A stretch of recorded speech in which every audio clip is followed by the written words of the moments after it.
Welcome to a wild ride to the most jaw-dropping police chases, where reality hits harder than any Hollywood stunt. From cash raining down on LA freeways, to back-to-back stolen police cruisers, and a carjacker tearing through traffic with a 4-year-old in the backseat.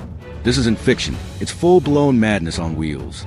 Starting with one of the wildest police chases Denver's ever seen. 75 miles, multiple carjackings, kidnapping a 4-year-old, a hit on a state trooper, and a suspect who just wouldn't stop. Let's rewind and break down what happened that chaotic morning of March 12, 2014. It all starts in Longmont. 28-year-old Ryan Stone steals a red SUV, while a 4-year-old boy is still strapped in the backseat. The chase kicks off near Thornton Parkway, on I-25. He dives off the main road into some no-man's land near 69th, barrels through a little fence, down an embankment, and suddenly back on I-76. He goes on I-76 for a while and then ditches the red SUV, probably couldn't handle all the yapping of that 4-year-old, and carjacks a gold minivan, ripping a man from the driver's seat and barely letting the passenger escape. The kid was luckily found unharmed in the first SUV.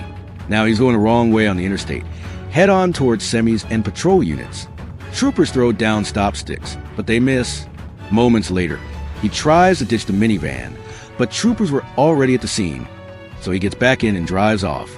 Later, after flying down E470, he fakes a crash, pretends to need help, then violently rips a woman from her car near Peoria. That's carjacking number 3. This guy's stacking felonies like he's grinding for a high score on the prison leaderboard. Moments later at Peoria and Lincoln, he crashes again, tries to hijack another car, but deputies are already on him. He ditches the vehicle and makes a run for it. He runs through the snow, slips like a cartoon villain, loses his jacket, and finally hits a fence he can't cross. That's when officers finally pin him down, with no further resistance. The entire ordeal lasted 45 absolutely bonkers minutes. Stone was later sentenced to 160 years in prison for kidnapping, assault, and being a habitual offender. No civilians were killed, but this guy made sure the state of Colorado had enough paperwork to last a decade. Moving on to the next case, which started as a bank robbery in Canyon Country, quickly turned into a televised spectacle involving the throwing of thousands of dollars on the streets, a high-speed chase, and an entire city watching it unfold live. 4 armed men had just robbed a Bank of America and were speeding southbound in a stolen Volvo SUV. Police were quick to respond. 2 of the suspects bailed out early during the chase and were taken into custody, but the other 2 stayed in the SUV and kept pushing. They raced through city streets, ran red lights, and swerved through traffic, turning the freeways of LA into a moving crime scene. Then, in a shocking twist, the suspects began throwing stolen cash out the windows, bills fluttering through the air like it was payday for the entire city. Bystanders poured into the streets, running, grabbing, and chasing the money as police tried to maintain control. This was a deliberate tactic to slow down law enforcement, and it worked. Officers suddenly found themselves navigating both a dangerous pursuit and crowds of civilians now flooding intersections. The chase ended in South Los Angeles. The SUV was boxing behind a truck, and officers surrounded it. Both remaining suspects surrendered without incident. No injuries were reported. The suspects were arrested and charged with multiple felonies. As for the scattered cash, some was recovered, but the rest probably magically disappeared into the pockets of some very lucky bystanders. If that didn't have you shaking your head, buckle up, because the next one's straight out of Florida fever dream. On May 6, 2021, a man steals a police cruiser and speeds up I-95 in Volusia County. Near Oak Hill, Deputy Webb nails the tires with stop sticks. A few miles later, a Cocoa officer pulls off a textbook pit, sending the car into the woods. 10-3, 10-3, someone just pit him into the woods. Edgewater PD quickly boxed the vehicle in. Officers slowly moved, expecting a surrender. But the suspect, later identified as 33-year-old Xavier Cummings, cunningly exited the car, wielding a large crowd-dispersing pepper spray canister, and ran straight for another patrol vehicle nearby. This second vehicle was a Cocoa Police K-9 unit, unlocked, engine running and without the K-9 inside. Cummings jumped in, still armed, and took off again, stealing his second police car in a matter of minutes. Hey, get behind the car! Officers deployed another set of stop sticks near Daytona Beach. 3 tires were shredded, and the vehicle finally came to a halt in the median at mile marker 258. Cummings was taken into custody without further incident. Step back. Don't grab it. I'm FBI. I'm CIA. I'm Central Intelligence. During his interview, he calmly explains that he didn't steal the vehicles. He got consent by mental telepathy. He also admitted to smoking crystal meth and not sleeping for 24 hours. Welcome to Florida, ladies and gentlemen, where even the police chases need a sequel. Y'all say what? Watch your head. Volusia County.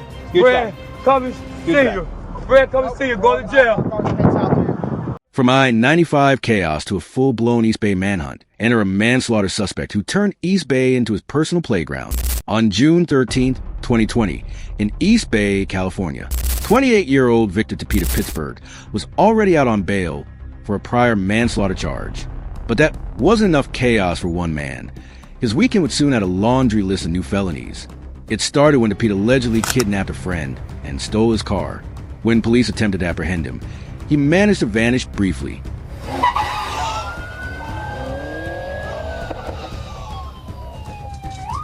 The next day, he showed up again, this time in a stolen Ford F-250 belonging to his parents, and led officers on a high-speed chase through the East Bay. In Lafayette, driving the wrong way down Fish Ranch Road, he plowed head-on into a police cruiser. The officer was injured but survived. Tepita then hopped out, jumped over a 20-foot barrier onto Highway 24, and got hit by an oncoming car. Head on into Lafayette unit, look out towards the freeway. We need units on 24. He jumped onto 24. He's running across 24. We're in all green. Just got hit by a car. Need units on 24. On 24 got hit by a car. We're in all code 3 medic. Lafayette unit. Attempting to carjack a white sedan. But even that didn't stop him. While injured, he tried carjacking several drivers. One man even stopped, thinking Tepita, wearing a neon vest, was a construction worker. Bad idea. Tepita hijacked the vehicle and fled. The Lafayette car. He's forcing entry right now into a car. Forcing entry into a Car is driving off with him hanging off the car. He's entering the tunnel. Left bore of the tunnel, or right bore of the tunnel. Copy 215 vehicle, right door. What's the description on that car?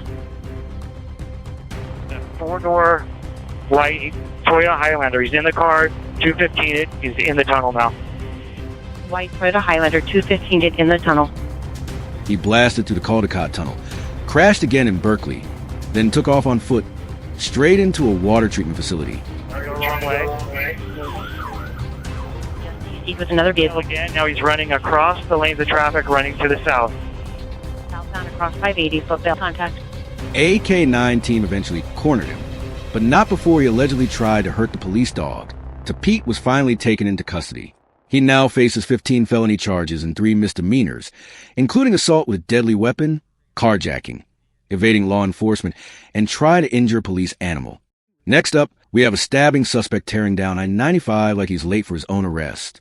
On October 4th, 2023, the Indian River County Sheriff's Office was alerted by Jupiter Police about a stabbing suspect.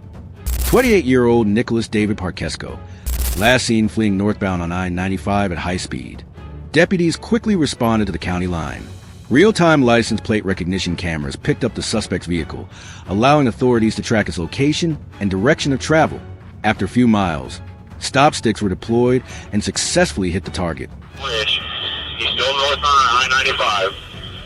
Believe he just tried to get sticks. He continued. He's on the outside. The sedan swerved off the road, and deputies executed a pit maneuver, finally bringing the vehicle to a stop.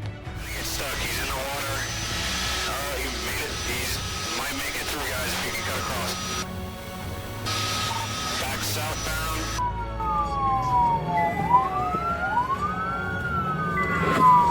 Dispatch has been locked.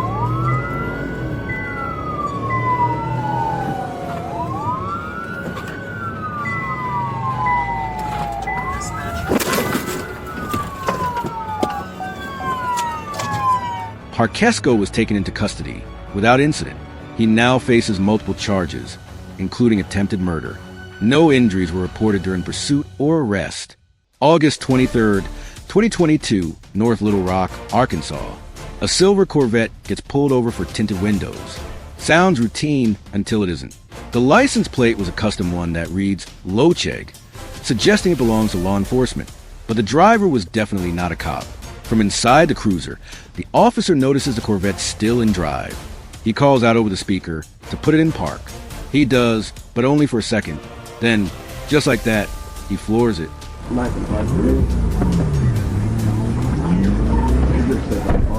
About 50 yards later, the passenger bails, probably realizing his Uber just turned into a felony. He's later ID'd as Dallas Crowder. The Corvette races through North Little Rock, topping 60, then 80 miles per hour. It weaves through light traffic, then vanishes into thin air. Officers catch sight again around West 18th Street.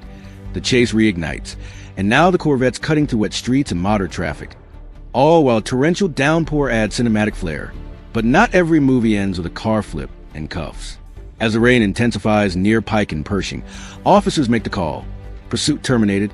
The Corvette's gone. A wild high-speed pursuit took place on Florida's Turnpike when police officers attempted to stop a U-Haul truck suspected of being involved in a previous incident. The driver failed to comply with the officer's commands, taking him on a dangerous joyride around Miami-Dade County. As the pursuit continued, multiple pit maneuvers were thrown at him like failed relationship advice. And just like those, none of them worked at first. Sure that he doesn't get any Still farther. going.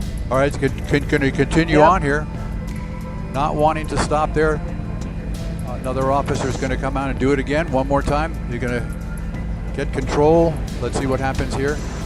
Looking out the window, actually looking down at it out my window right now. We've got more officers pulling up. Obviously, as we said before, a dangerous situation. The officers do not know whether these people are armed or exactly what their intent is. The third pit maneuver did the trick, spinning the U-Haul and bringing the chase to a critical point.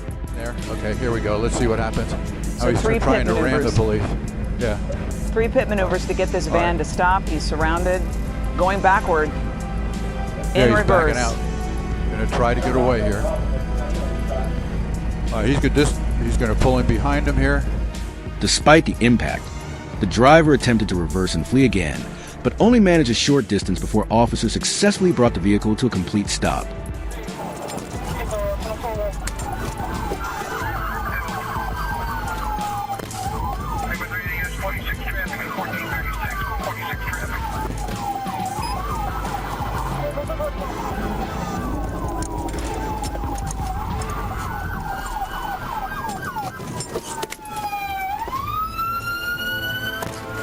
The search was terminated on an overpass, where the suspect got out of the vehicle and moved toward the edge. As a considering police were quick to respond, taking the man into custody before anything could befall him. A total of 4 suspects were apprehended. There were no civilian or officer injuries reported. The incident remains under investigation. Thanks for watching. Make sure to hit that subscribe button and turn on the notification so you never miss an update.